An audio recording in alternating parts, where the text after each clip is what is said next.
where the neon glows. Every block tells a tale the whole city knows. Rhythms in the shadows where the cold wind blows. Life's a gamble on these streets, anything goes. Boom bap echoes through the alleys at night.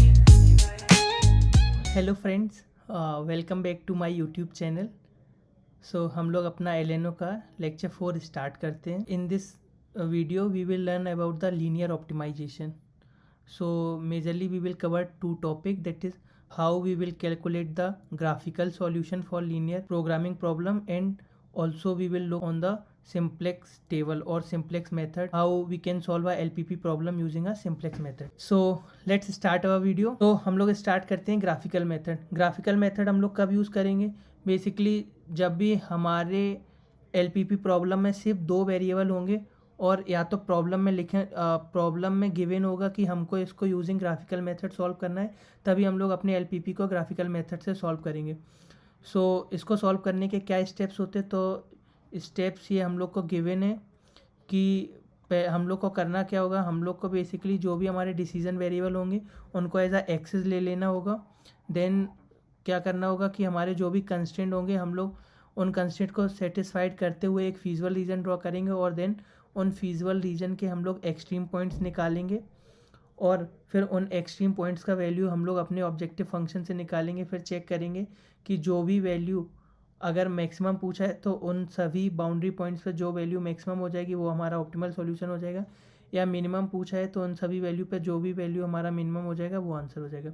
सो इसको हम लोग next page पे question के through समझते हैं। सो हम लोग को ये प्रॉब्लम गिवन है, हमको ये फंक्शन ऑब्जेक्टिव फंक्शन हमें गिवन है 3x1 + 2x2, और ये हमको कंस्ट्रेंट गिवन है 4x1 + x2 <= 8, x2 <= 2, x1 + 2x2 <= 4। तो हमको क्या करना, हमें इस अपने फंक्शन का वैल्यू को क्या करना, मैक्सिमाइज़ करना।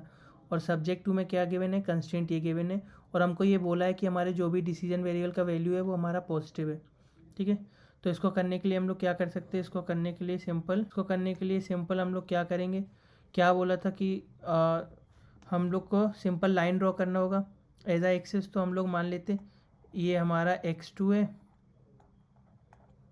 ये हमारा x2 एक्सिस हो गया, और ये हमारा क्या हो गया, ये हमारा x1 एक्सिस हो गया। सेम अभी क्या करेंगे, अभी जो हमारा कंस्ट्रेंट है इसको ड्रॉ कर लेंगे। कंस्ट्रेंट हमारा क्या है, पहला है 4x1 + x2, 4x1 + x2 <= 8। तो 4x1 + x2 को हम लोग क्या करेंगे, हम लोग इसको लिखेंगे 4x1 + x2 = 8। इसके लिए हम लोग एक लाइन ड्रॉ करेंगे। हमको पता है x1 लाइन पे क्या होगा, x1 लाइन ये है, इसके लिए x2 का वैल्यू 0 होगा। तो x2 का वैल्यू 0 रखा तो x1 का वैल्यू क्या आ गया, 2 आ गया। तो बेसिकली 2, 0 हो गया। ठीक है, अभी क्या करा, अभी अगर हम लोग x2 के लिए देखें तो x1 का वैल्यू 0 होगा, तो x2 का वैल्यू क्या आ जाएगा, 8 आ जाएगा। तो सपोज़ किया x2 का वैल्यू ये आ रहा 0,8। सो ये हमारा क्या हो गया, ये हमारा एक लाइन ड्रॉ हो गया जिसको हमने नेम दे दिया 4x1 + x2 = 8। अभी क्या है, अभी बेसिकली हमारा जो रीज़न है वो हमको क्या सिलेक्ट करना, लेस देन रीज़न मतलब क्या हुआ, ये लाइन जो है इसके नीचे वाला पोर्शन। तो ये हमारा शेडेड पोर्शन क्या हो गया, ये लेस देन वाला रीज़न सिलेक्ट हो गया। तो अब ये <= 8 लाइन हो जाएगी। ठीक है, अभी हम लोग क्या करते, सेम करते, दूसरा कंस्ट्रेंट क्या है, दूसरा कंस्ट्रेंट है x2 = 2। x2 = 2 के लिए लाइन क्या हो जाएगा, हमने सपोज करा ये हमारा क्या है, ये हमारा 2 पॉइंट है, तो ये क्या हो जाएगा, ये हो जाएगा 0,2। तो ये क्या हो गया, ये x2 = 2 के लिए हमारी लाइन हो गई। ठीक है, इसमें भी क्या बोला, इसमें भी इन्होंने लेस देन का रीज़न बोला। लेस देन के रीज़न के लिए क्या हो जाएगा, ये वाला पोर्शन हमारा लेस देन वाला हो जाएगा। ठीक है, सेम थर्ड कंस्टेंट क्या है, x1 + 2x2 = 4, x1 + 2x2 = 4। अभी इसके लिए क्या करेंगे, सेम x1 को 0 रखा, x1 x2 पे 0 होगा तो x2 का वैल्यू क्या आ गया, 2, मतलब एक लाइन इससे पास होने वाली है। अभी x2 को 0 रखा तो x1 का वैल्यू क्या आ गया, 4, मतलब इससे तो पास होगी बट यहाँ पे कहीं ये इस साइड से जाएगी। तो ये लाइन सेगमेंट हमारा क्या हो जाएगा, ये लाइन सेगमेंट हमारा हो जाएगा ये वाला x1 + 2x2 = 4। तो अभी क्या है, ये भी लेस देन रीज़न का था, ये भी लेस देन रीज़न का था, सारे लेस देन रीज़न है। तो अभी सबका लेस देन रीज़न ड्रॉ करते, सबका लेस देन रीज़न अगर हम ड्रॉ करेंगे, इसके लिए लेस देन रीज़न ये हुआ सेम इसके लिए लेस देन रीज़न ये हुआ, और इस लाइन के लिए लेस देन रीज़न क्या हुआ, ये। तो बेसिकली हमारा कॉमन रीज़न क्या आ रहा है, अगर हम लोग देखेंगे तो हमारा कॉमन रीज़न बेसिकली जो है वो ये आ जाएगा। तो ये हमारा कॉमन रीज़न आ गया। अभी इस कॉमन रीज़न के लिए हमको क्या करना होगा, इस कॉमन रीज़न के लिए हमको बस इसके कॉर्नर पॉइंट्स निकालने होंगे। तो अभी ये कॉर्नर पॉइंट्स क्या आ जाएंगे, हमको पता है कि ये पॉइंट क्या था, ये पॉइंट बेसिकली क्या है, ये पॉइंट था हमारा 2,0। ये पॉइंट मेरा क्या था, ये पॉइंट मेरा था 0,2। ये हमारा फीजिबल रीज़न ही हुआ ना। और क्या हुआ, ये पॉइंट हमको पता है ये क्या है, ऑरिजिन 0,0। ये पॉइंट हमको निकालना पड़ेगा। ये पॉइंट कैसे निकालेंगे, ये पॉइंट के लिए हमें इन दोनों लाइन को सॉल्व करना पड़ेगा, क्योंकि ये point line 4x1 + x2 4x1 + x2 = 8 and the line x1 + 2x2 = 4 इनके इंटरसेक्शन से बनी हुई। अगर ये लाइन इनके इंटरसेक्शन से बनी तो इनको सॉल्व करके वो पॉइंट निकालना पड़ेगा। तो इसको सॉल्व करते, इसको सॉल्व किया तो क्या आ जाएगा, सपोज हमने x1, ठीक है, यहाँ पे 2 से मल्टीप्लाई करते हैं इस इक्वेशन में, तो ये क्या हो जाएगा, 8x1 + 2x2 = 16, x1 + 2x2 = 4। तो एलिमिनेशन लगाया तो ये क्या हो गया, 7x1 = 12। सो हमारा x1 पॉइंट क्या आ गया, x1 पॉइंट आ गया 12/7। जब x1 12/7 आया तो x2 का वैल्यू क्या हो जाएगा, निकाल देते हैं यहाँ से, 4 - 12/7, यहाँ 2x2 होगा, 2x2 = 28, 8 2 6, 16/7 और 8। तो x2 का वैल्यू बेसिकली क्या आ गया, x2 का वैल्यू हमारा आ गया 8/7।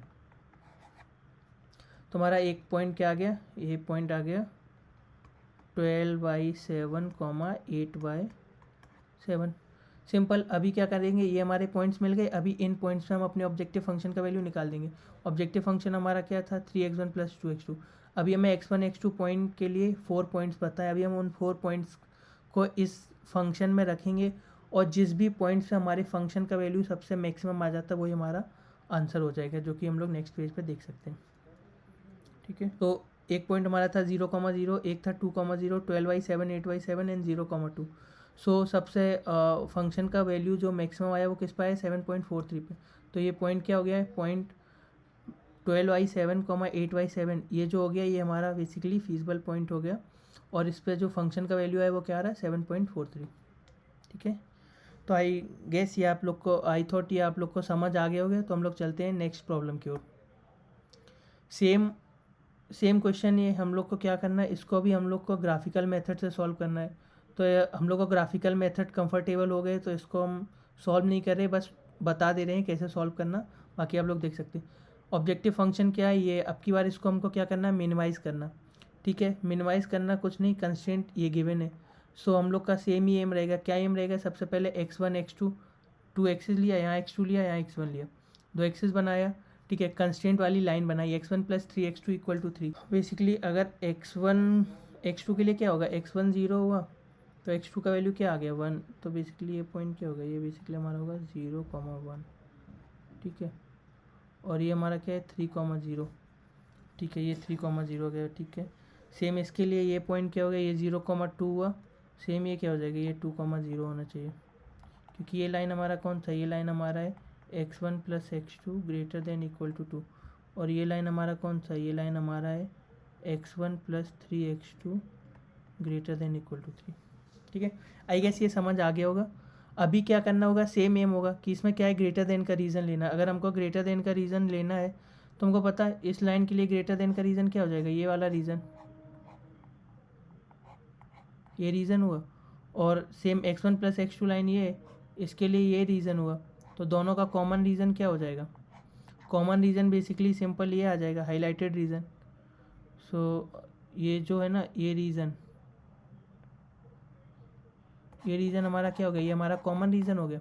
अभी जब ये कॉमन रीज़न आ गया तो हमें क्या करना होगा, इसके बाउंड्री पॉइंट्स निकालने होंगे। तो यहाँ पे कितने बाउंड्री पॉइंट्स पॉसिबल हैं, सो यहाँ पे बेसिकली बाउंड्री पॉइंट्स पॉसिबल है हमारे पास 1 2 3।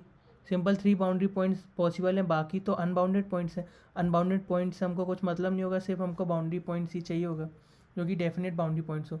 सो ये पॉइंट हमको पता है, एक पॉइंट क्या है 0,2, 0.1 हमने बोल दिया इसको। 0.2 क्या आया, 0.2 किससे निकालेंगे, ये दोनों लाइन का इक्वेशन को हमको सॉल्व करना पड़ेगा। तो इसको सॉल्व करना पड़ेगा, x1 + 3x2 = 3 and x1 + x2 = 2। Basically इनको सॉल्व करेंगे तो हमारा क्या आ जाएगा, पॉइंट P2 आ जाएगा। सॉल्व कर ही देते जल्दी से।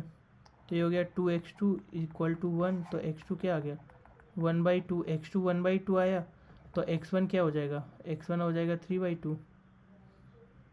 ठीक है, x1 हमारा 3/2 हो गया। तो ये पॉइंट हमारा क्या हो गया, ये पॉइंट 3/2, 1/2 है, लिखा भी हुआ है। और ये पॉइंट क्या है 3,0। अभी फंक्शन में डालेंगे, जिस पे भी फंक्शन का वैल्यू मिनिमम आ जाएगा वो हमारा क्या हो जाएगा, वो हमारा बेसिकली ऑप्टिमल सॉल्यूशन हो जाएगा वो पॉइंट जो होगा। ठीक है, तो हम लोग देख सकते हैं सॉल्यूशन 3,0 पे चेक किए, 0,2 पे एंड 3,2, 1,2 पे देखे।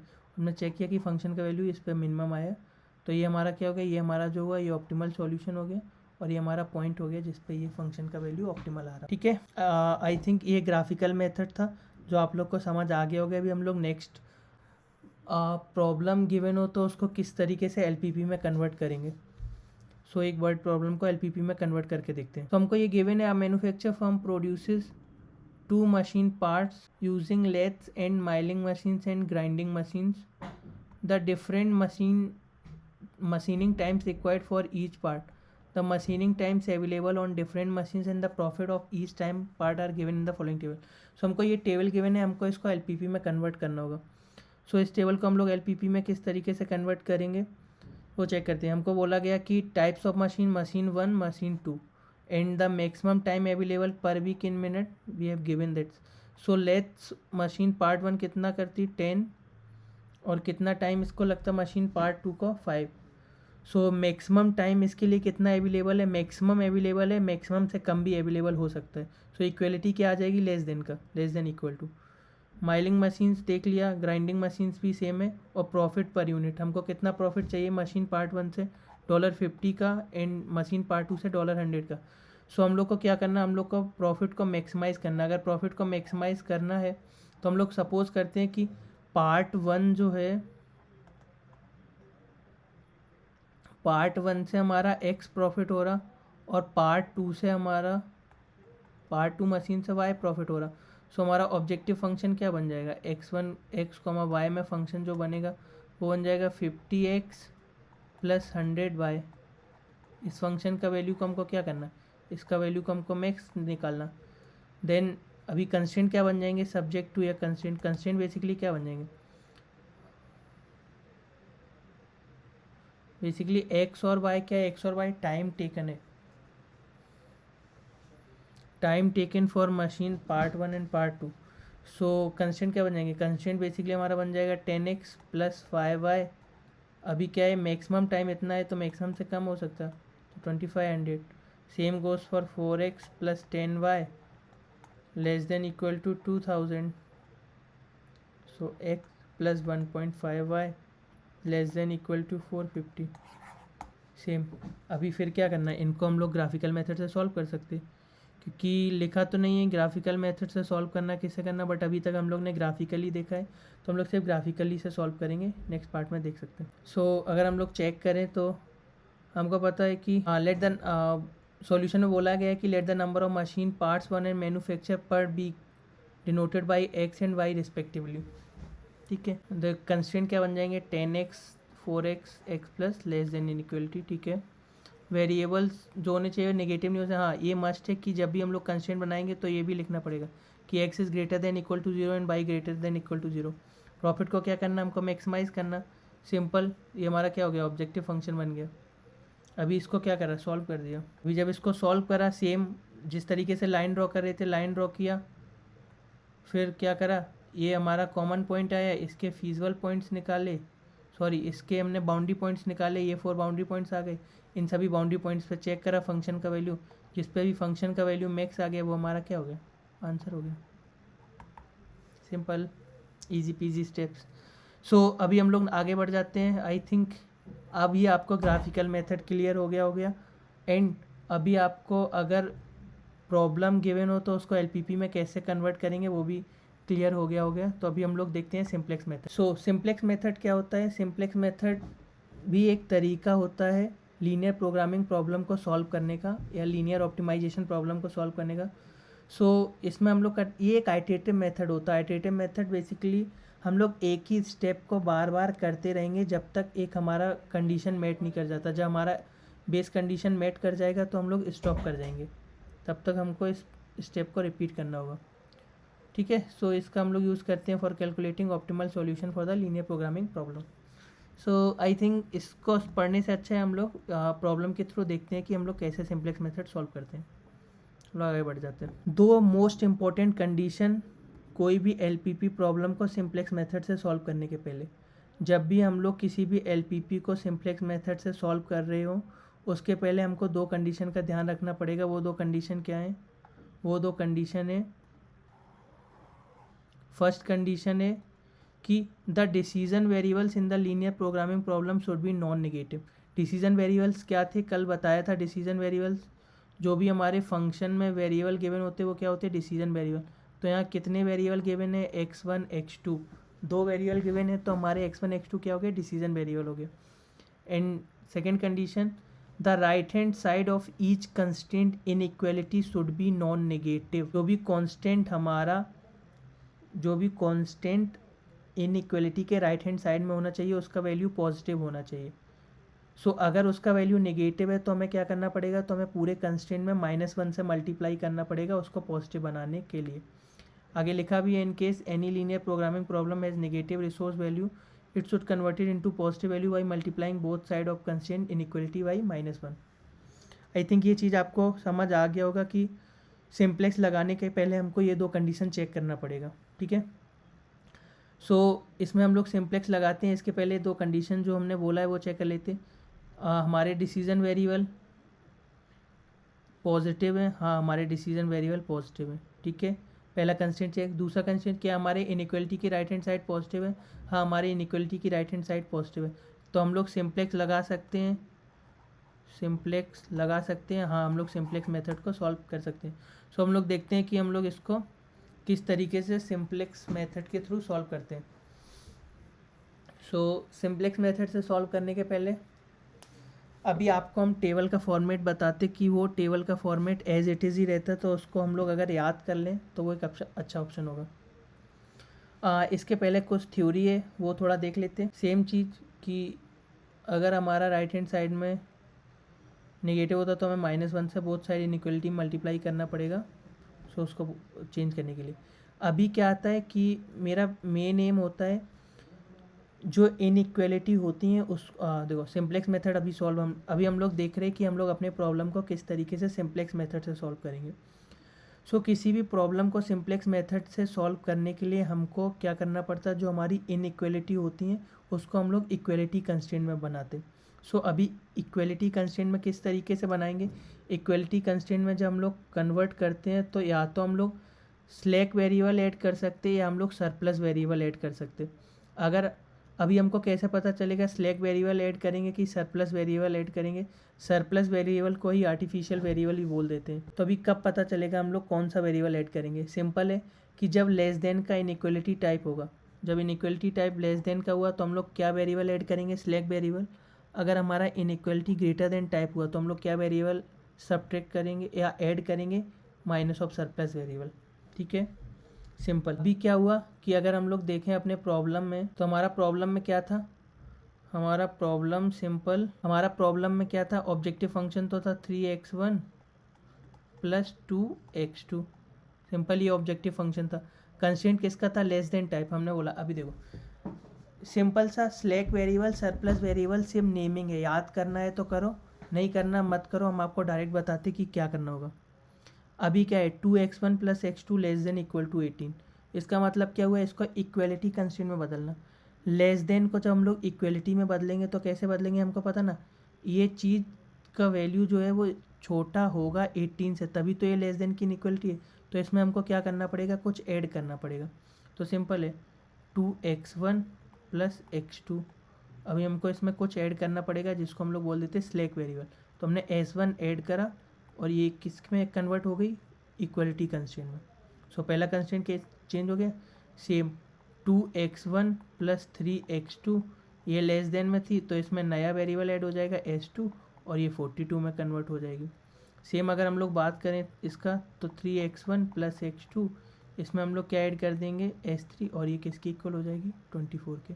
अभी देखेंगे कि हमारे कंस्टेंट में तो स्लैक वेरिएबल ऐड हो गए, बट क्या ऑब्जेक्टिव फंक्शन में हमको स्लैक वेरिएबल दिख रहे, नहीं दिख रहे, तो हमको इसको इसके टर्म में भी लिखना पड़ेगा हमारे ऑब्जेक्टिव फंक्शन को। तो क्या हो जाएगा 0s1 plus 0s2 plus 0s3। ठीक है, ये तो लिख दिया, ठीक है चलेगा, बट मोस्ट इम्पॉर्टेंट पार्ट ये है कि जितने भी वेरिएबल होने चाहिए वो नॉन नेगेटिविटी कंस्टेंट को सेटिस्फाई करना चाहिए। x1 greater than equal to 0, x2 greater than equal to 0, s1 greater than equal to 0, s2 greater than equal to 0, s3 greater than equal to 0। ठीक है, आई गेस ये चीज़ आपको समझ आ गए होगे। तो अभी हम लोग मूव करते हैं नेक्स्ट पार्ट में कि हमको अभी क्या करना होगा। सिंप्लेक्स मेथड का जो भी प्रॉब्लम हो उसको सबसे पहले हम लोग किस में कन्वर्ट करते हैं, उसको सबसे पहले हम लोग इक्वलिटी कंस्ट्रेंट में कन्वर्ट करते, देन फिर सिंप्लेक्स टेबल बनाना स्टार्ट करते। ठीक है, सबसे पहले हमने क्या करा, सबसे पहले हमने इसको अपने इक्वलिटी कंस्ट्रेंट में कन्वर्ट कर दिया। इक्वलिटी कंस्ट्रेंट आई गेस समझ आ गया होगा कैसे कन्वर्ट करा। और ये सारा क्या होना चाहिए, ये सारा ग्रेटर देन इक्वल टू 0 होना चाहिए। इसके बाद ये स्टेप करने के बाद हमारा टारगेट होता IBFS निकालना। IBFS मतलब क्या होता है, IBFS मतलब इनिशियल बेसिक फीजिबल सॉल्यूशन।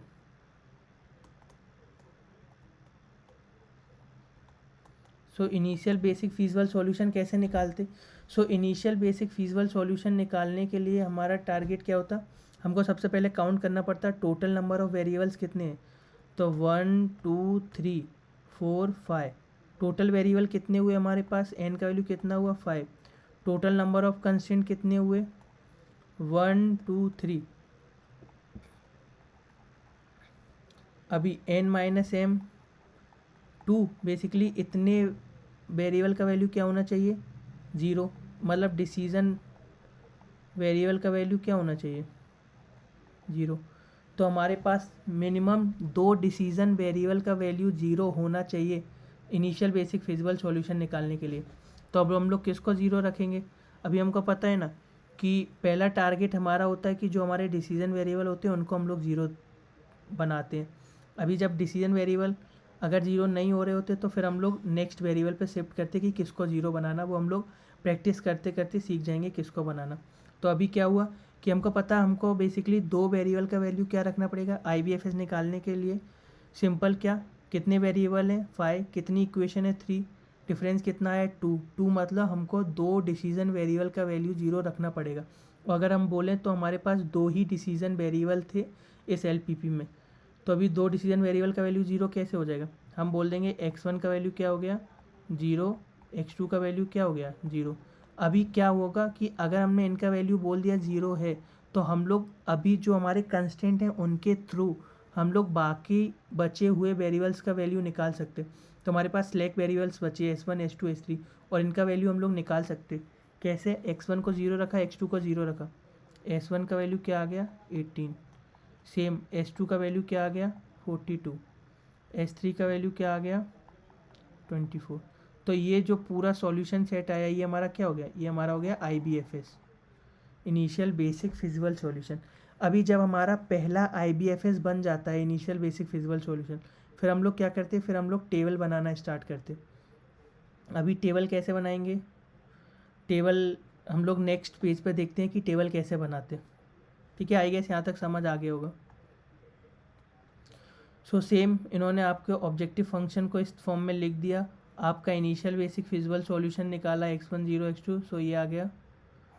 फिर हम क्या करेंगे, फिर हम सिंप्लेक्स टेबल बनाएंगे। सिंप्लेक्स टेबल कैसे बनाएंगे वो हम आपको बताते हैं। सो ये बेसिकली हमारा फॉर्मेट होता है सिंप्लेक्स टेबल बनाने का। सो क्या फॉर्मेट होता है, सिंपल सा फॉर्मेट ये है कि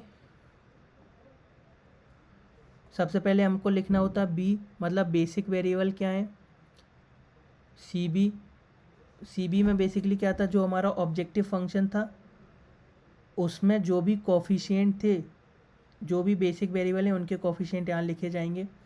सी जे में क्या आएगा, जो हमारा ऑब्जेक्टिव फंक्शन होगा वो सभी कोफिशिएंट ऊपर आ जाएंगे। और एक्स बी या एक्स जे बोल सकते जो राइट हैंड साइड में हमारे कंस्ट्रेंट के होते हैं उनको यहाँ लिखते। देन जितने भी वेरिएबल्स थे x1 x2 s1 s2 s3, इतना ये टेबल का फॉर्मेट है। फिर जेड जे निकालते हैं and Z J minus C जे निकालते हैं। इतना पहले याद करो कि ये फॉर्मेट टेबल का है, फिर देखते कि कैसे करते। तो अभी हम लोग नीचे बना ही लेते। क्या बोला मैंने, बोला कि ऊपर लिखेंगे हम लोग बी मतलब बेसिक वेरिएबल, फिर सी बी बेसिक वेरिएबल के साथ जो भी कोफिशिएंट थे। इसके ऊपर क्या आ जाएगा, इसके ऊपर मेरा आ जाएगा सी जे। ठीक है, यहाँ मेरा क्या आ गया, यहाँ मेरा आ गया सी जे, और यहाँ मेरा आ जाएगा एक्स बी या एक्स जे। ठीक है, फिर यहाँ क्या आ जाएगा, जितने भी वेरिएबल होंगे हमारे पास, क्या वेरिएबल थे, x1 x2 s1 s2 and s3। ठीक है, आई गेस इतना ही चाहिए होता। तो अभी क्या होता, अभी हमने जो भी IBFS निकाला था ना, इनिशियल बेसिक फिजिबल सॉल्यूशन, तो जो भी हमारा IBFS आता है उसको सबसे पहले हम लोग, तो हमारे बेसिक वेरिएबल क्या थे, कल हम लोग ने डेफिनेशन पढ़ी थी। बेसिक वेरिएबल बेसिकली क्या होते, बेसिक वेरिएबल होते थे हमारे n-m वेरिएबल का वैल्यू 0 होना चाहिए था डिसीजन वेरिएबल का। तो ये हमारे क्या हुए, s1 s2 s3 हमारे क्या हो जाएंगे, ये हमारे इनिशियल बेसिक फिजिबल सॉल्यूशन हुए। अभी यही बेसिक वेरिएबल भी है, तो हम लोग क्या करेंगे, तो हम लोग इनका वैल्यू यहाँ रखेंगे। तो बेसिक वेरिएबल मेरा क्या होगा, s1 s2 s3, जो भी हमारे नॉन जीरो वेरिएबल होते वो हमारे बेसिक वेरिएबल यहाँ लिखे जाएंगे। इनका कोफिशिएंट क्या था ऑब्जेक्टिव फंक्शन में, अगर हम लोग इनका ऑब्जेक्टिव फंक्शन में कोफिशिएंट देखेंगे, हाँ ये देखो ऑब्जेक्टिव फंक्शन में इनका कोफिशिएंट क्या था, 0 0 0। तो हम लोग क्या लिख देंगे, तो हम लोग लिखेंगे 0 0 0। तो इनका कोफिशिएंट क्या हो गया, 0 0 0। ठीक है, अभी एक्स बी का वैल्यू क्या हो जाएगा, एक्स बी का वैल्यू बेसिकली मतलब s1 s2 s3 का IBFS में वैल्यू क्या आया था, अगर हम लोग वो देखें तो इनका IBFS में वैल्यू क्या आया था, 18 42 एंड 24। तो वो क्या हो जाएगा, वो बेसिकली हो जाएगा 18 42 एंड 24। ये बेसिकली मेरा वैल्यू हो गया 18 42 एंड 24। आई गेस यहाँ तक समझ आ गया होगा। सबसे पहले जो भी नॉन जीरो वेरिएबल थे वो बेसिक वेरिएबल हुए, उनको लिख दिया। सी बी उनका जो भी ऑब्जेक्टिव फंक्शन में कोफिशिएंट था उसको यहाँ लिखा, फिर ये लिखा। और सी जे में क्या हो जाएगा, जो हमारा पूरा ऑब्जेक्टिव फंक्शन का कोफिशिएंट था वो लिखेंगे। तो हम लोग को दोबारा ऑब्जेक्टिव फंक्शन चेक करना पड़ेगा। ऑब्जेक्टिव फंक्शन मेरा क्या था, ये था ना, इसमें x1 का कोफिशिएंट कितना था, 3, x2 का 2 था, s1 का 0, s2 का भी 0, s3 का भी 0। तो क्या आ जाएगा, 3 2 0 0। x1 का 3, x2 का 2, s1 का 0 0 0। ठीक है, अभी यहाँ क्या लिखेंगे, यहाँ कंस्ट्रेंट लिखेंगे लाइन वाइज।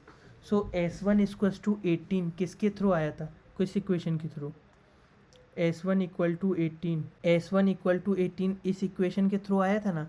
ठीक है, तो इसमें कोफिशिएंट क्या है, इसमें कोफिशिएंट x1 का तो 2 है, x2 का क्या है 1, s1 का भी क्या है 1, बाकी का क्या हुआ 0 0।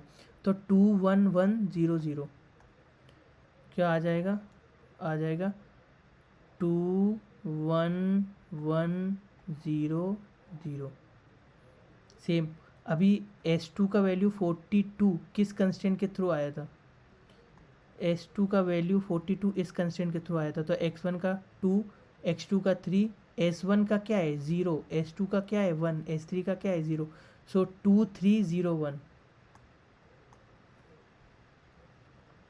2 3 0 1 0। सेम अभी s3 का वैल्यू 24 किसके थ्रू आया, s3 का वैल्यू 24 किसके थ्रू आया, s3 का वैल्यू 24 इस कंस्टेंट के थ्रू आया है। तो इसमें क्या हो जाएगा, 3 1 0 0 1, 3 1 0 0 1। आई गेस आपको ये पहला सिंप्लेक्स टेबल बनाना आ गया होगा। सो अभी हम लोग सिर्फ पहली बार पढ़ रहे हैं, इस वजह से लग सकता है कि ये बहुत स्लो है या बहुत टाइम टेकिंग प्रोसेस है, बट अभी जैसे आप फेमिलियर होते जाएंगे तो ये बहुत सिंपल और इजी प्रोसेस ही है, नथिंग कॉम्प्लेक्स इन दिस। इसको बनाने के बाद हमको क्या निकालना होता है, इसको बनाने के बाद हमको निकालना होता है जेड जे माइनस सी जे। यहाँ हम लोग लिखते हैं जेड जे और यहाँ लिखते हैं जेड जे माइनस सी जे। ठीक है, और यहाँ बेसिकली हमारे फंक्शन का वैल्यू आ जाता, मैक्स क्या आएगा जो ऑब्जेक्टिव फंक्शन था वो बेसिकली कैसे निकालते हैं, वो निकालते हैं जो हमारा सी बी होता है इसका डॉट प्रोडक्ट लेके एक्स बी के साथ से, सी बी और एक्स बी का डॉट प्रोडक्ट लेंगे तो वो हमारा फंक्शन का वैल्यू आ जाएगा मैक्सिमम। तो अभी क्या आ जाएगा, वो 0 आ जाएगा। ठीक है, वो हर स्टेप पे कैलकुलेट करने की ज़रूरत नहीं पड़ती। जेड जे क्या होता है, जेड जे बेसिकली होता है हमारा डॉट प्रोडक्ट। जेड जे कैसे निकालेंगे, जेड जे हो जाएगा C B dot product with decision variables, decision में all variables. So Z J निकालने के लिए क्या करना पड़ेगा, हमको सी बी का डॉट प्रोडक्ट करना पड़ेगा वेरिएबल्स के साथ। तो ज़ीरो का डिसीजन x1 और सी बी का डॉट प्रोडक्ट करते, तो 0 इंटू 2 0, 0 इंटू 2 0, 0 इंटू 3 0, सबका सम किया क्या आ गया 0। सेम 1 इंटू 0 0, 0 इंटू 3 0, 1 इंटू 0 0, 0 0 0 0, 1 0 ज़ा 0 0 0 0 को सबको ऐड किया 0, same goes 0 0 0। Z J minus C जे, जेड जे माइनस सी जे किया -3 -2 0 0 0। आई गेस ये पार्ट समझ आ गया होगा। जब हम लोग जेड जे माइनस सी जे निकाल देते हैं फिर क्या करना होता, जब हमारे पास जेड जे माइनस सी जे आता है फिर हमको क्या पढ़ना, जेड जे माइनस सी जे में हमको मोस्ट नेगेटिव एलिमेंट सेलेक्ट करना होता, most negative element, most negative element select करते जेड जे माइनस सी जे में। तो जेड जे माइनस सी जे में मोस्ट नेगेटिव एलिमेंट क्या है, मोस्ट नेगेटिव मतलब नेगेटिव में सबसे बड़ा एलिमेंट। तो आई गेस x1 वेरिएबल वाला ये जो है ना, ये मोस्ट नेगेटिव एलिमेंट है ना, तो ये क्या हो जाता है, ये हमारा एंटरिंग कॉलम हो जाता, एंटरिंग कॉलम। एंटरिंग कॉलम मतलब, एंटरिंग कॉलम का मतलब होता कि ये जो x1 वेरिएबल है नेक्स्ट टेबल में ये वेरिएबल हमारा बेसिक वेरिएबल में आ जाएगा और इन बेसिक वेरिएबल में से कोई ना कोई एक वेरिएबल जो होगा वो हटेगा। अब ये कैसे डिसाइड होगा कौन सा वेरिएबल यहाँ से हटेगा, उसको डिसाइड करने के लिए हमको यहाँ पे रेशियो कैलकुलेट करना पड़ता। तो रेशियो कैसे कैलकुलेट करते, बेसिकली रेशियो कैसे कैलकुलेट करते, जो हमारा एंटरिंग कॉलम आया, एंटरिंग कॉलम हमारा क्या हो गया ये, तो जो हमारा एंटरिंग कॉलम होता है उससे हम लोग डिवाइड कर देते सी जे को। सी जे को हम लोग क्या करेंगे, ये जो सी जे सॉरी ये जो हमारा एक्स बी कॉलम था इसको हम लोग क्या करेंगे, अपना एंटरिंग कॉलम से डिवाइड कर देंगे तो हमारा रेशियो आ जाएगा। तो हम लोग क्या करेंगे 18/2, 18/2 क्या है 9, सेम 42/2, 42/2 21, 24/3 8।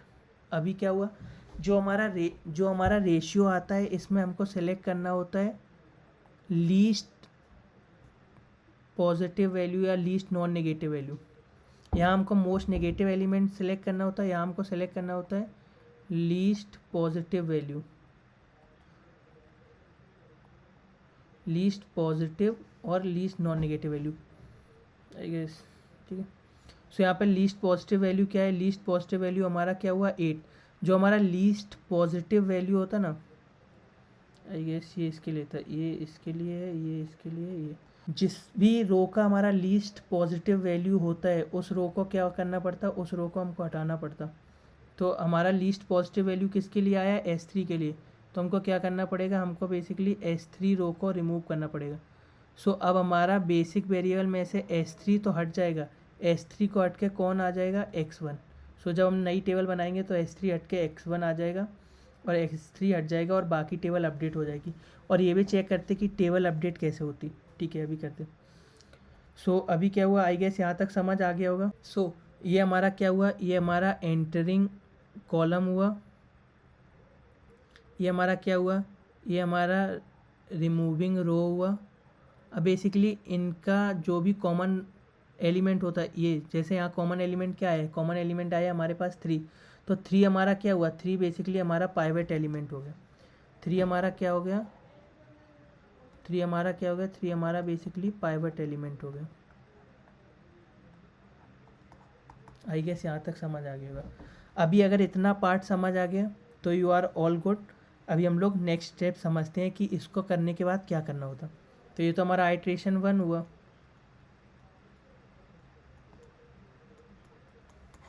अभी ये आइट्रेशन 1 है। ठीक, अभी क्या करेंगे, सेम स्ट्रक्चर फिर से कैलकुलेट करेंगे। बी में अभी ये हम लोग को पता चल ही गया हमारा क्या था, अभी हमारा S1 तो एज इट इज़ रहेगा, S1 एज इट इज़ रहा, S2 एज इट इज़ रहा। रिमूव हमारा क्या हुआ था, रिमूव बेसिकली हमारा हुआ था S3 रो, S3 की जगह क्या आ जाएगा, X1 वेरिएबल। ठीक है, और हमको पता है S1 का कोफिशिएंट 0 था, S2 का 0 था। बट अगर हम लोग ऑब्जेक्टिव फंक्शन में X1 का कोफिशिएंट देखेंगे तो उसका वैल्यू आई गेस 3 था। ऑब्जेक्टिव फंक्शन में X1 का कोफिशिएंट हमारा कितना था, 3। सो X1 का कोफिशिएंट कितना हो गया, 3। ठीक है, अभी XB का वैल्यू क्या था, ये अभी सारा वैल्यू चेंज हो जाएगा, ऊपर कोफिशिएंट सेम ही रहेगा।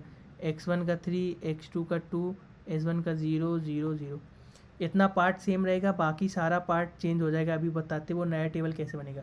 ठीक, तो अभी हमको ये पता चल गया ये हमारा क्या था, पाइवेट एलिमेंट। तो जो भी हमारा रिमूविंग रो होता है ना, जो हमारा रिमूविंग रो होता है उसमें क्या करते हैं, जो हमारा पाइवेट एलिमेंट होता है उससे पूरी रो में डिवाइड कर देते। पूरी रो में मतलब CJ तक उसमें हम लोग डिवाइड कर देते। अगर इसमें हम लोग पूरी रो में डिवाइड करेंगे तो क्या आ जाएगा, यहाँ जैसे ZJ होगा और यहाँ होगा ZJ माइनस CJ। ठीक है, यहाँ पे वैल्यू क्या था, यहाँ पे वैल्यू बेसिकली था 24 को 3 से डिवाइड करा तो क्या आ जाएगा, तो आ गया 8।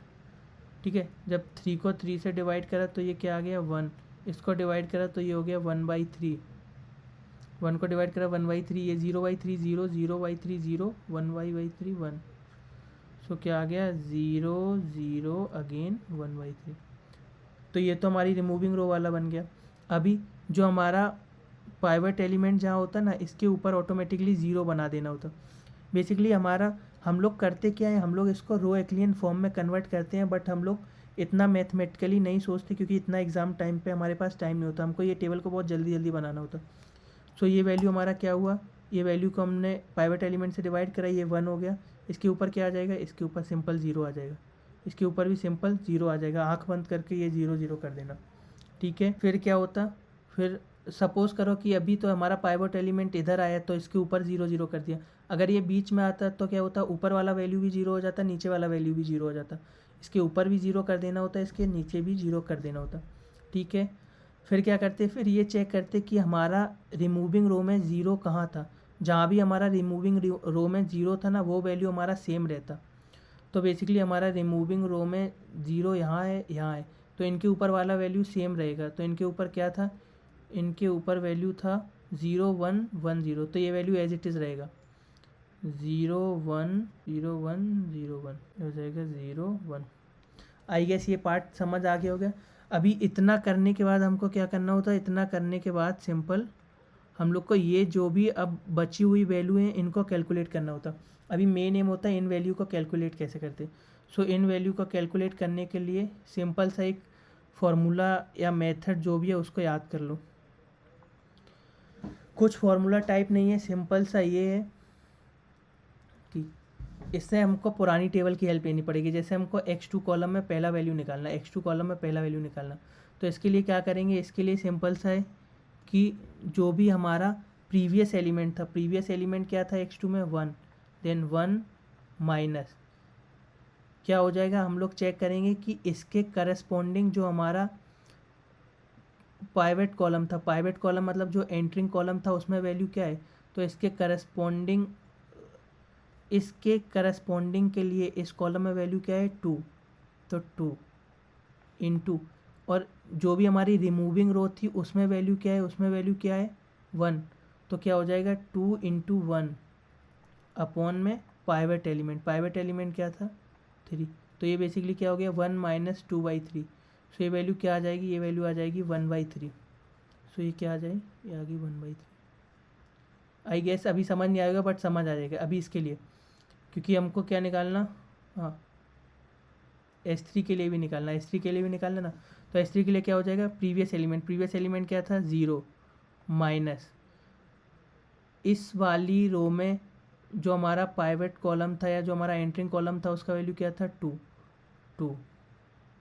ठीक है, फिर जो हमारी रिमूविंग रो थी उसके लिए S3 कॉलम में क्या वैल्यू था, वो वैल्यू था 1, तो क्या हो जाएगा 2 इंटू 1 अपॉन में क्या आ जाएगा पाइवेट एलिमेंट क्या था 3, तो 0 माइनस 2/3 क्या आ जाएगा -2/3।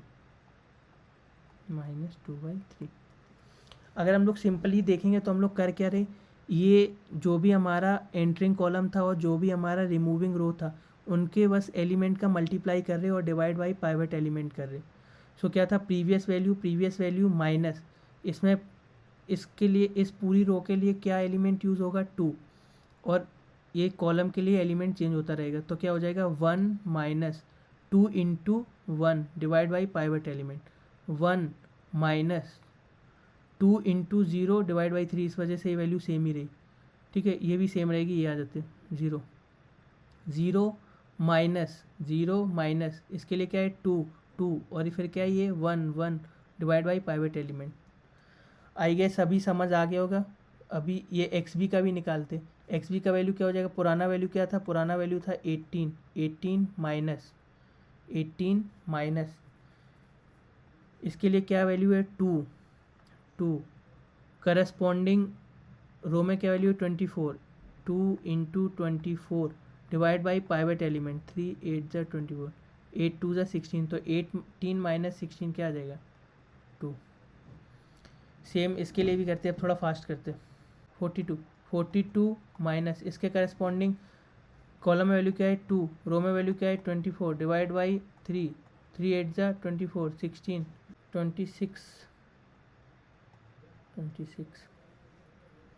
सेम अभी क्या है, अभी हमको x2 के नीचे निकालना है, x2 का ये वाला वैल्यू, क्या प्रीवियस वैल्यू क्या है 1, s2 के लिए क्या है, s2 के लिए वैल्यू बेसिकली हमारा क्या है 3 माइनस क्या हो जाएगा, इसके लिए बेसिकली क्या वैल्यू यूज़ होगा 2 इंटू इस रो में क्या वैल्यू है 1 एलिमेंट क्या था पाइवट 3, तो 3 माइनस 2/3, 9 2 7/3, ये क्या आ जाएगा, ये आ जाएगा 7/3। सेम हम लोग ये कैलकुलेट कर लेंगे S3 के लिए।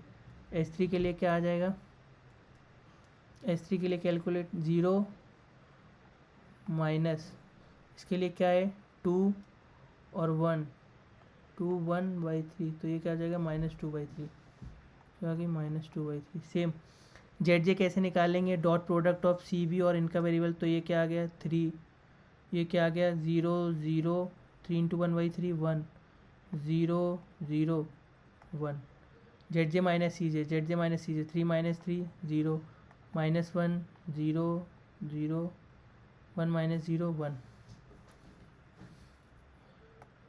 अभी आई गेस फिर से हमने अपना सेकेंड आइट्रेशन का टेबल बना लिया। अभी जब हमने सेकेंड आइट्रेशन का टेबल बना लिया तो हमसे फिर से सभी स्टेप रिपीट करने। अभी हमने क्या बोला, ये स्टेप कब तक जाएंगे, ये स्टेप बेसिकली तब तक जाएंगे जब तक हमारा Z J minus C J का वैल्यू सब पॉजिटिव नहीं बन जाता। अभी हम क्या देखा, अभी हमने देखा कि जेड जे माइनस सी जे में अगेन हमारा क्या आ गया, एक नेगेटिव वैल्यू आ गया। अगर हमारे जेड जे माइनस सी जे में नेगेटिव वैल्यू आया तो फिर से ये कॉलम क्या बन जाएगा, ये कॉलम हमारा एंटरिंग कॉलम बन जाएगा। मतलब अभी कोई एक वेरिएबल यहाँ से हटेगा, उसकी जगह x2 आएगा। हटेगा कैसे, उसके लिए फिर से हम लोग रेशियो कैलकुलेट करेंगे, फिर चेक करेंगे कि कौन सा कॉलम हटेगा। फिर स्टॉपिंग कंडीशन कब आएगी, सो स्टॉपिंग कंडीशन तब आएगी हम लोग सिंपलेक्स टेबल बनाते जाएंगे और जब हमारा Z J minus C J का value greater than equal to 0 आ जाता है किसी भी टेबल के केस में, जहाँ पे सभी वैल्यू बेसिकली पॉजिटिव हो जाती हैं, तो हमारी क्या आ जाएगी, हमारी या नॉन नेगेटिव आ जाती है, तो हमारा क्या हो जाएगा, स्टॉपिंग कंडीशन आ जाएगा। फिर हम लोग रुक जाएंगे, तो वहाँ पे जो भी हमारा सॉल्यूशन आएगा वो हमारा ऑप्टिमल सॉल्यूशन हो जाएगा। उसका वैल्यू कैसे निकालेंगे, उसका वैल्यू निकालेंगे सी बी का एक्स बी के साथ डॉट प्रोडक्ट करके, सो आई गेस ये समझ आ गया होगा। फिर भी हम लोग एक बार रेशियो कैलकुलेट करके फिर नेक्स्ट जो भी प्रिंटेड सॉल्यूशन है उसको देखते हैं।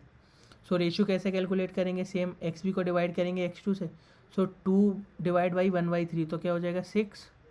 सेम 26 डिवाइड बाई 7/3, तो ये क्या हो जाएगा 26 इंटू 3 डिवाइड बाई 7 समथिंग कुछ, सो ये आ जाएगा 7 4 ज़ा 28 अप्रॉक्सीमेटली 4 3 ज़ा 12, तो ये लेस देन वैल्यू 12 होगी। ठीक है, ये क्या हो जाएगा 8, तो ये 24 हो जाएगी। तो बेसिकली क्या ये अब यहाँ क्या सिलेक्ट करना होता है, यहाँ मोस्ट नेगेटिव वैल्यू, तो ये एंटरिंग कॉलम हो गया, यहाँ लीस्ट नॉन नेगेटिव वैल्यू या लीस्ट पॉजिटिव वैल्यू, तो लीस्ट पॉजिटिव वैल्यू क्या हो गया हमारा 6 हो गया। तो ये क्या हो जाएगा, ये हमारा अब की बार क्या हटेगा, अब की बार हमारा S1 हटेगा और S1 की जगह क्या आ जाएगा, S1 की जगह x2 आ जाएगा। फिर जैसे हमने प्रीवियस टेबल अपडेट करी थी सेम टेबल अपडेट हो जाएगी। तो अभी हम लोग इसको सॉल्यूशन में देखते हैं। तो आई गेस ये लिखा है कि हम लोग कैसे सिंपलेक्स टेबल बनाएंगे। आई गेस आप लोग को समझ आ गया होगा जो भी मैंने बोला। सो हाँ ठीक है, 7/3 26/7/3। सो आई गेस ये आपको समझ आ गया कैसे 0 0 3 हुआ, 2 26 8 कैसे हुआ, 0 0 1 1/3 7/3 1 0 0 0 1 0, ठीक है। और ये 6 24। तो ये क्या हुआ, लीविंग वेरिएबल हुआ। और ये क्या हुआ, एंट्रिंग कॉलम हुआ। तो अभी आपका पाइवेट एलिमेंट क्या हुआ, पाइवेट एलिमेंट आपका क्या हुआ, 1/3, ठीक है। अभी 1/3 हुआ। सेम स्टेप रिपीट करेंगे। जब सेम स्टेप रिपीट करेंगे तो फर्दर हमारा जो टेबल था वो अपडेट हो जाएगा। अभी हमने जब सेम स्टेप रिपीट करे तो हमारा फर्दर टेबल क्या बन गया, चेक करेंगे हम। फर्दर टेबल मेरा ये बना, ठीक है। अभी क्या हुआ, नेगेटिव वैल्यू यहाँ आ गई। नेगेटिव वैल्यू जब यहाँ आई तो क्या हुआ, तो ये मेरा एंट्रिंग कॉलम हो गया S3। S3 हमारा एंट्रिंग कॉलम हुआ। और क्या हुआ, लीस्ट नॉन नेगेटिव वैल्यू क्या हुआ, 3 हुआ। तो ये हमारा रिमूविंग कॉलम हो गया। अब S2 रिमूव होकर क्या चला जाएगा, S3 चला जाएगा। जब S2 रिमूव होकर S3 गया, सेम प्रोसीजर के थ्रू हमने नेक्स्ट टेबल बनाया। जब नेक्स्ट टेबल बनाया तो हमने देखा कि हमारा क्या हुआ, ZJ माइनस CJ क्या आ गया, सारे इसके ZJ माइनस CJ का वैल्यू पॉजिटिव या नॉन नेगेटिव आ गया। It is noted that in the last row all the coefficient और आर पॉजिटिव और 0, so the stopping condition is fulfilled. तो हमारा क्या हो गया, स्टॉपिंग कंडीशन फुलफिल्ड हो गया। तो जो भी हमारा सॉल्यूशन आया, XJ कॉलम है ना, ये जो हमारा सॉल्यूशन आया, ये सॉल्यूशन क्या हो गया, ये हमारा ऑप्टिमल सॉल्यूशन हो गया। सो ऑप्टिमल सॉल्यूशन क्या हुआ, ऑप्टिमल सॉल्यूशन में क्या हुआ, x1 का वैल्यू कितना आया 3, x2 का वैल्यू कितना आया 12 और s3 का वैल्यू कितना आया 3। तो ये तो मैटर ही नहीं करेगा क्योंकि इसका तो ऑब्जेक्टिव फंक्शन में कोफिशिएंट क्या है, 0 है, तो कुछ मैटर ही नहीं होगा। सिंपल क्या हो जाएगा, इनका आप डॉट प्रोडक्ट कर दो। 12 2 ज़ा 24 प्लस 0 इंटू 3 0, 3 3 ज़ा 9, 12 प्लस 9 सॉरी 24 प्लस 9 33। सो ऑब्जेक्टिव आपका ऑप्टिमल आंसर क्या आ गया 33। सो हमें इसको मैक्सिमाइज करना था और ये हमारा मैक्सिमम आंसर आ गया।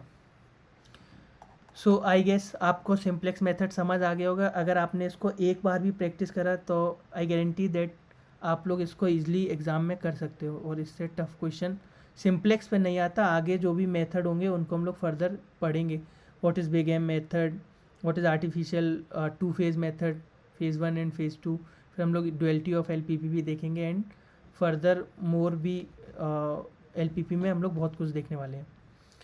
सो आई गेस आपको समझ आ गया होगा और जो भी समझ ना आया हो तो प्लीज़ कमेंट बॉक्स में आप लोग कमेंट करके पूछ सकते हैं जो समझ आए। सेम ये प्रॉब्लम है कि आपको सिंप्लेक्स मेथड के थ्रू इसको सॉल्व करना है, इस फंक्शन का वैल्यू को मैक्सिमाइज़ करना। Z x1 x2 less than का इनइक्वलिटी है। पहला कंस्ट्रेंट क्या था कि x1 x2 पॉजिटिव गिवन है, हाँ पॉजिटिव गिवन है, ठीक है। राइट हैंड साइड में सारा वैल्यू पॉजिटिव है, हाँ पॉजिटिव है।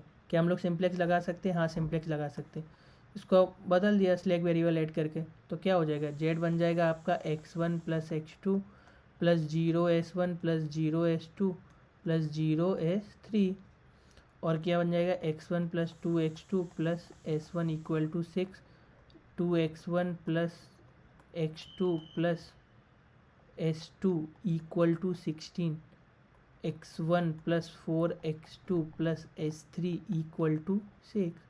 अभी आप इससे सिंप्लेक्स बना सकते हैं। सिंप्लेक्स कैसे बनाएंगे, पहले IVFS चाहिए और ये स्टेप मत लिखना भूलना कि x1 plus x2 s1 s2 s3 all are greater than equal to 0, ठीक है। फिर IVFS कैसे निकालेंगे, n minus m 5 variable 3 equation, 2 variable 0, क्या 0 हो जाएंगे, x1 x2 का वैल्यू 0 हो गया। अभी जब इनका वैल्यू 0 हो गया तो इनकी जगह क्या आ जाएगा, इनकी जगह s1 का वैल्यू 6, s2 का वैल्यू 16, s3 का वैल्यू 6। अगेन ये IVFS आ गया। अब आप सिंप्लेक्स टेबल बना ही सकते हैं, लिखिए। जब आपने सिंप्लेक्स टेबल बनाया तो आपका सिंप्लेक्स टेबल कुछ इस तरीके से आया। ये मोस्ट नेगेटिव आया, हाँ। अभी क्या हुआ कि क्लैश हो गया कि x1 में भी मोस्ट नेगेटिव आ गया, x2 में भी मोस्ट नेगेटिव आ गया। तो अभी किसको सिलेक्ट करेंगे, तो ये हम लोग वैसे फर्दर वीडियोस में देखने वाले हैं कि किसको सिलेक्ट करेंगे। बट जब आपका सिलेक्ट वेरिएबल में और डिसीजन वेरिएबल में टाई हो जाता है, जब भी आपको एंटरिंग कॉलम सेलेक्ट करना हो और डिसीजन वेरिएबल और सिलेक्ट वेरिएबल में टाई हो जाए, दोनों मोस्ट नेगेटिव वैल्यू सेम आ जाए, तो हम लोग डिसीजन वेरिएबल को पहला प्रेफरेंस देते हैं कि वो मतलब बेसिक वेरिएबल पहले बनेंगे। सो बेसिकली यहाँ तो दोनों ही बेसिक वेरिएबल हैं x1 और x2, तो हम लोग यहाँ पे किसी भी कॉलम को एज अ पाइवेट कॉलम या एंटरिंग कॉलम सेलेक्ट कर सकते हैं। देन उसके करस्पॉन्डिंग हम लोग रेशियो निकालेंगे और यहाँ से लीविंग वेरिएबल को डिसाइड करेंगे। सेम अभी आपके मन में ये प्रॉब्लम भी, ये क्वेश्चन भी आ रहा होगा कि अगर लीविंग वेरिएबल में टाई हो जाएगा तो क्या करेंगे। हाँ सेम ही है, अगर लीविंग वेरिएबल में टाई हो जाता है तो हम लोग क्या करेंगे, तो हम लोग पहली प्रायोरिटी देते हैं स्लैक वेरिएबल को रिमूव करें रेदर देन डिसीजन वेरिएबल। ठीक है, और भी इसमें फर्दर मल्टीपल केसेस पॉसिबल हैं जो कि हम लोग आगे वीडियो में देखने वाले हैं, डीजनरेसी और समथिंग, कि उनको कैसे रिजॉल्व करेंगे। सेम जब हमने ये लगाया और फिर हमने नेक्स्ट सिंप्लेक्स टेबल बनाया तो हमारा जेड जे माइनस सी जे सभी पॉजिटिव आ गया, तो हमारा क्या हो गया, स्टॉपिंग कंडीशन मेट हो गया। तो x1 का वैल्यू क्या हो गया 6, सिंपल। और अगर x2 इसमें नहीं है तो x2 का वैल्यू 0 होगा, s2 का वैल्यू 4, s3 का वैल्यू भी 0 होगा। तो और ऑब्जेक्टिव फंक्शन का मैक्सिमम वैल्यू क्या आ जाएगा, मैक्सिमम मिनिमम जो भी पूछा था सी बी इंटू एक्स जे करना था 6, मैक्स जेड क्या आ गया 6, x1 6 हुआ, x2 क्या हुआ 0, ये आपका क्या हो गया आंसर।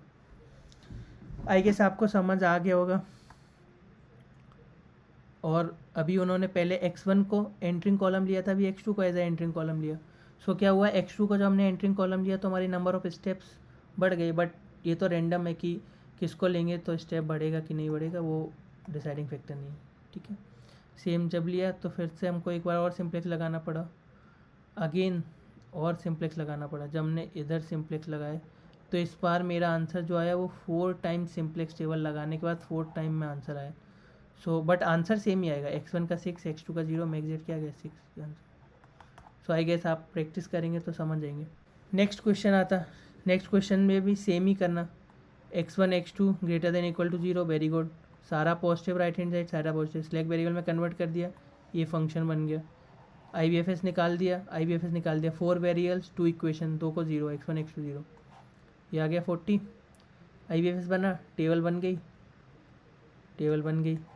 जब टेबल बन गई मोस्ट नेगेटिव सेलेक्ट करा, यहाँ से लिविंग वेरिएबल डिसाइड किया, नेक्स्ट टेबल बनी। एक बार ये प्रैक्टिस करना अपने से, 2-3 क्वेश्चन सॉल्व करोगे तो आने लगेगा, प्रैक्टिस नहीं करा तो एग्ज़ाम में नहीं बनने वाला। सो ये रिक्वेस्ट है कि एग्ज़ाम में प्रैक्टिस करके ही जाना तो बनेगा। एक क्वेश्चन को तो complete end to end practice करनी, और चांसेस गलती होने के बहुत ज़्यादा होते हैं इसमें।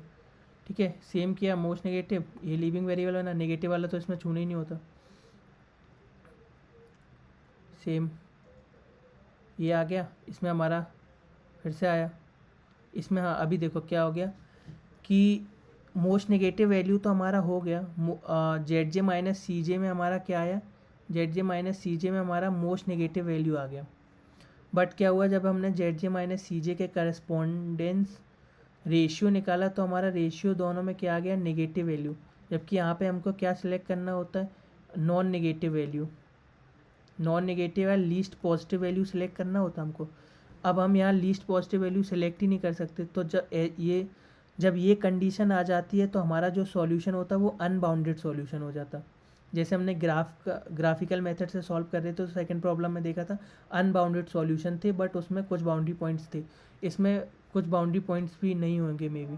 सो क्या हो गया कि इसमें हमारे अनबाउंडेड सॉल्यूशन आते। So the given LPP has unbounded solution since there is no choice for minimum ratio. So इसका आंसर हम लोग नहीं निकाल सकते, नहीं निकाल सकते मतलब वो अनबाउंडेड सॉल्यूशन ही है। ठीक है, और ये आपको प्रैक्टिस प्रॉब्लम दिया गया कि आप इनको होमवर्क में सॉल्व करें और प्रैक्टिस करके देखें वेदर आपको ये चीज़ सिंप्लेक्स समझ आया कि नहीं आया।